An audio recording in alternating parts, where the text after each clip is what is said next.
You guys, there's just so much being said on the internet right now because Colleen Ballinger is speaking out about her cancellation. She sat down with Raven-Symone and her wife Miranda for their podcast, and she was talking about it. People are obviously not too happy. They're coming at Raven, they're coming at Miranda for platforming Colleen. It is so crazy, so we have got to get into everything that is being said. When I saw this, you guys, I literally thought it was old or something. Like, no way Raven and Miranda really sat down with Colleen recently and talked about her online career and her cancellation, but I did open the comments to see someone say, yeah, this was posted today, because I saw it on TikTok first, and well, they were right. On Thursday, Raven and Miranda posted a video titled "Exclusive Colleen Ballinger Tells Her Side," and right from the title I was like, oh boy.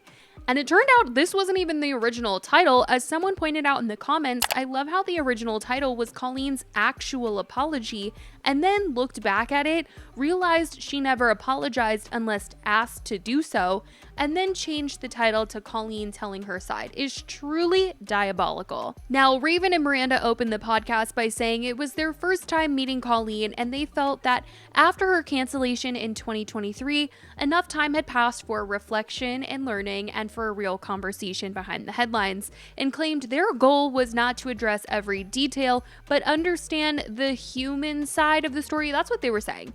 And I must say, when they did a recap of her career before showing any of the interview, I actually just forgot like how mainstream Miranda and Colleen really were there for a second. I remember her having the Netflix show and being on Broadway, but I did not remember all those late night appearances. It was really crazy to see. But right off the bat, the comments were obviously pissed that they even took this interview with Colleen, and upon watching what she had to say, they were not happy with that either. So Colleen says in this interview that Miranda was not for kids, that the character was intended for adults, and that when it came to her Netflix show, they actually wanted her to put it on the kids app because they saw her live shows had a lot of kids in attendance, and she said she didn't want it on there because it wasn't appropriate and that Miranda was for adults, which is interesting because I mean, she knew kids watched her even though she was for adults, and I do think that she was trying not to fully admit that she leaned into catering to kids to gain fame and make money. I mean, 7 years ago, I don't know any adults that knew about the Dolan twins or were into slime. It was very clear she was catering to children. I do think that she skirted around fully admitting that. When Miranda came to be, it really wasn't, like, that was for an adult audience. Yes. Yeah. I mean, I certainly never thought I'm making a kid show or a kid character or something to entertain children. Like, that was never the goal ever, actually, in my career. And even when I did my Netflix show, that was a discussion that we had constantly, because they were like, you know, they were noticing, because they came to a couple of my live shows, the people involved, and they're like, oh, there's a lot of teens here.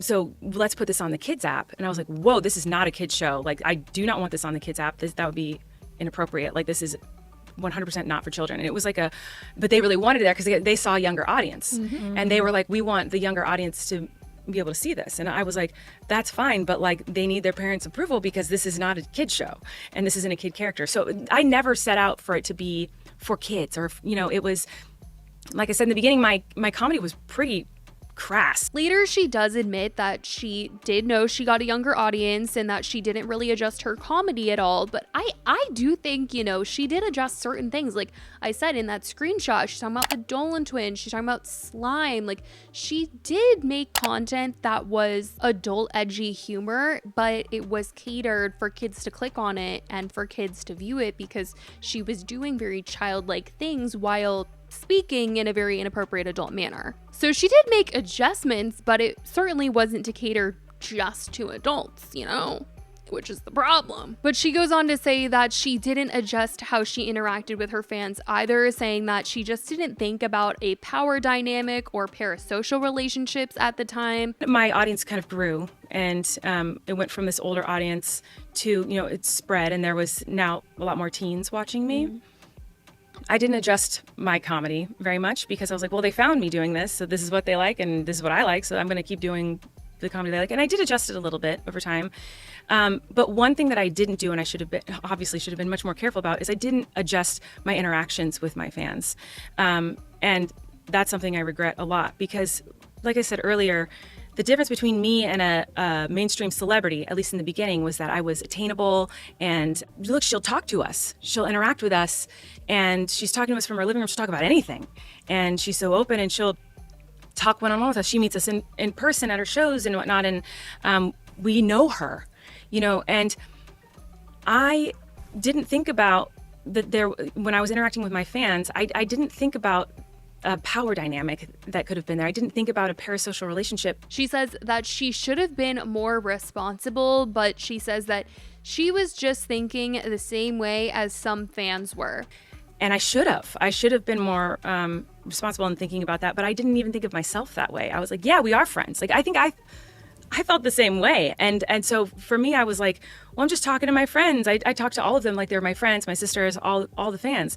And I definitely should have been more careful with the way I was joking with them and the things I was saying to them. She also said that she was disappointed in herself for not knowing better. She just wanted her fans to like her and claims that to be her reason why she was talking to them like she was. And when talking about her cancellation, she says that she wished that she had listened more instead of being so caught up in what people were saying that wasn't true about her. And Raven straight up asks her about the grooming allegations. That's the one that got me the hardest. When that allegation came up, that's when I was out. I was done. Because that was devastating and shocking. It was very shocking because I know that my intention and my actions have never been fueled with the desire to manipulate or groom anybody ever. That has never been something I have done or will ever do. And it's a very serious accusation. Very serious. Mm-hmm. So when those kind of words started being thrown around, that's when I kind of was, I kind of shut down. And that was devastating to hear. And, you asked, what does that mean to other people? That's why this was a hard thing for me to know how to navigate, because it wasn't about what did she do or what didn't she do. It was more about what was her intention behind some of these actions, I think. And my intention was being decided for me by people talking about it. My intention wasn't to hurt or do anything negative ever. Now, that doesn't mean that people weren't hurt. Right. And that's the part that I wish I had paid more attention to. She admits that she wished she handled the situation differently and says that it's embarrassing to see how she did handle it, and admitted that her ukulele video should not have been posted. And Raven straight up says to her that people want an apology. But I obviously didn't handle the situation the way that I should have. And it's really embarrassing. I wish that I could handle it a lot differently than I did. When you say that, are you talking about like the apology Talking videos? about a musical instrument that I should have not picked up. Yes, I mean, I should have listened to what people were saying, and I should have... I think people want an apology. I think people want for you to acknowledge the things that happened on stage. I hope that you give that to them. I agree with you. I think that they do want an apology, and I am sorry. And here's the thing, is when you mess up and when you make a mistake and do something wrong, sometimes you got to keep apologizing for it. And that's what I should have done. Like, and people keep saying it's an apology song. I didn't apologize in that thing. You did not. I did not. You know what? There You are was correct. no You did not sorry in apologize. that. You did not. I was actually laughing. So that was some crazy penmanship. We also wouldn't, in watching it, I remember one of the things that we talked about was it felt like you were angry. Yeah, and, I was. and burnt out and just Fed up. Yeah, fed up. Now, I will say, I can't really tell what the vibe was of this whole thing being set up. I am under the impression that Colleen's team was maybe doing some outreach to see who would have her on their podcast or something, just based on something that she says in her video on her YouTube channel when she's like promoting that she was on Raven's podcast. It made it sound like she was ready to speak out on the situation. Wanted to kind of talk about everything for a while, but I've obviously been scared and nervous to talk about it all. I don't want to cause a ruckus. I just wanted to be honest and answer questions and say what I felt I needed to say. But like I said, if you want to go listen to the podcast, you can. Maybe they put some feelers out and Raven's team was like down. And I say this because I don't think, it's a situation where Raven and Miranda necessarily like knew all that much about Colleen prior to this, just based on the questions that they were asking and the interactions. I do think that there were times where Raven was just kind of like in disbelief by what Colleen was kind of saying, as at one point when she was talking about her ukulele video, she was literally saying that she was a mess. Sing this song about it, and it was such a Dear mess. choice. It was such a choice. I very much. Such a choice, bro. Yes. And so I think, Anyway, Colleen goes on to say that she really regrets that ukulele video, which is shocking that it's still up. Like, I just don't know how anyone who says that they regret something would leave something up. That just feels very wrong. It's like, how are we supposed to know that you like really regret it when you like leave it up on your channel? But she goes on to once again deny the claims against her and says people who are harming children is not someone that she is or would ever want to be, and to be connected with those words is devastating to her, and she knows that it'll follow her around forever. And Raven then asks her about her live shows and how children were there and involved in the show and have had traumatic experiences being involved in the show, specifically bringing up the yoga challenge that she did on stage. And Colleen says that yoga challenges were popular on YouTube at the time, and she genuinely never thought of it to be something that was wrong. And she says when she heard about this being a traumatizing experience for someone, she felt horrible. one pose where there are two people and both legs are spread open, you're holding each other's legs. And I genuinely never thought of it as an inappropriate thing. To me, the joke was that when the legs were open to do the pose, the fart sound effect came on screen. So it was like, once the legs opened up, there was a fart sound. And to me, that was all I thought that joke was. I never knew that was something that would make someone feel uncomfortable and trigger emotions and feelings. I feel terrible about that. Genuinely, when I heard about that, I felt so bad. She also claims that she's proud of anyone who comes forward about their experiences if they are uncomfortable. I'm really proud of anyone who's been able to come forward and express that, because I want kids and minors and anyone to be able to feel like they can speak up if they're uncomfortable.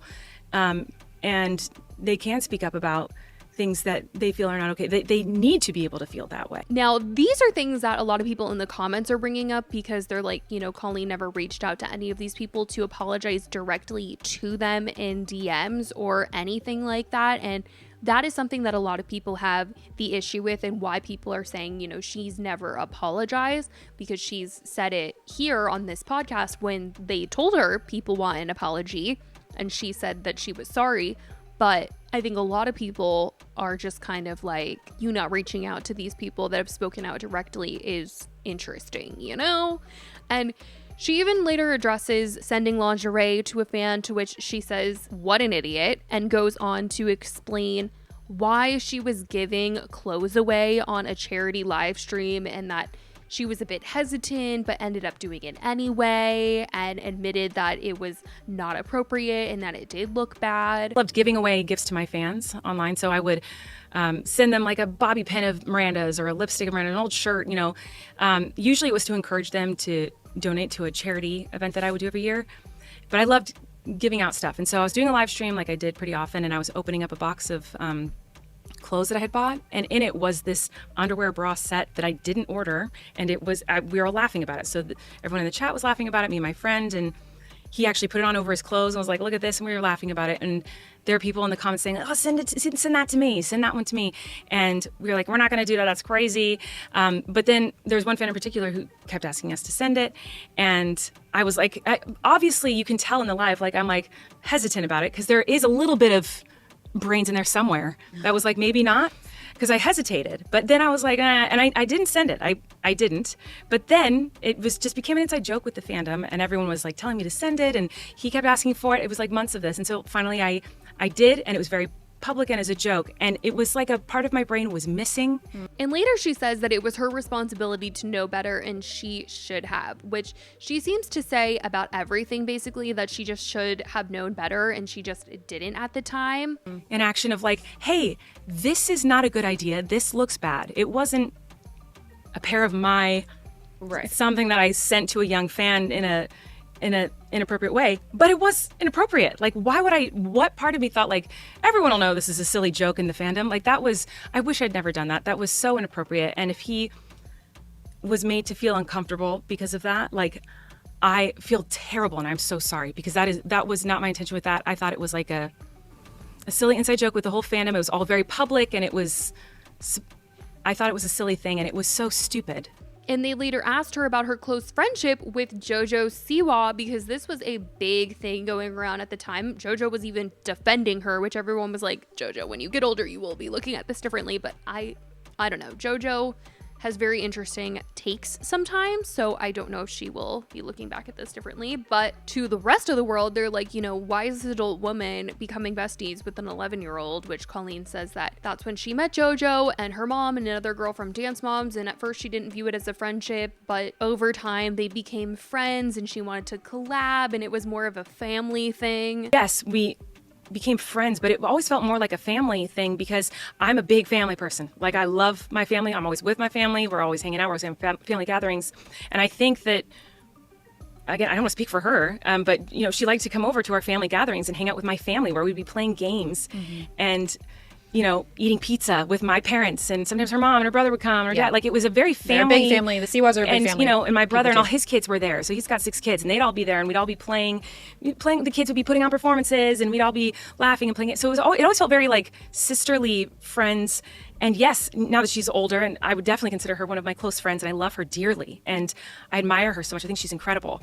I was very involved with talking with her mother all the time and making sure her mom knew when we were hanging out, and her mom said, I'm friends with her mom. I love Jess. Yeah. That's all very shocking to me that people look at us being friends as, I guess it makes sense considering the allegations that have come up against me. But I think JoJo's amazing, and she's like a sister to me, and I'll stand by that forever. There's nothing weird or inappropriate about our friendship or our relationship. She is amazing. She's my sister. In the end, Justin addressing everything as a whole, she once again says that she should have known better, and that even though she knows her intentions were not negative, she's happy that people were able to call her out on her behavior and show people that this was wrong and this is not okay and that it needed to happen. Which I do feel like if she genuinely felt that way, she would reach out to these people that have talked about their experiences, but as we know, that has not happened. Now, like I said, the comments on Raven and Miranda's video are just ripping into them, feeling like they let Colleen rewrite some history here with some of what she said, especially about the origins of Miranda as a character and her audience, and felt like she just hadn't apologized directly and just felt like they were not making the right decision here by having her on. But that is what Colleen had to say in this podcast. I do wonder why she wanted to speak out on it all of a sudden, if she's trying to launch something soon. I don't know, because at the end of the podcast, they asked her if she wanted to talk about what she is coming next, and she didn't want to talk about it here. They said that people could look at her Instagram to know what she's working on or what she is coming. But I'm wondering if that's what she's trying to set this all up for. Obviously, it didn't work based on the comment section, but I want to know what you guys think about all of this. Let me know your thoughts in the comments. I love you guys so much, and I will talk to you in the next video. Bye, guys.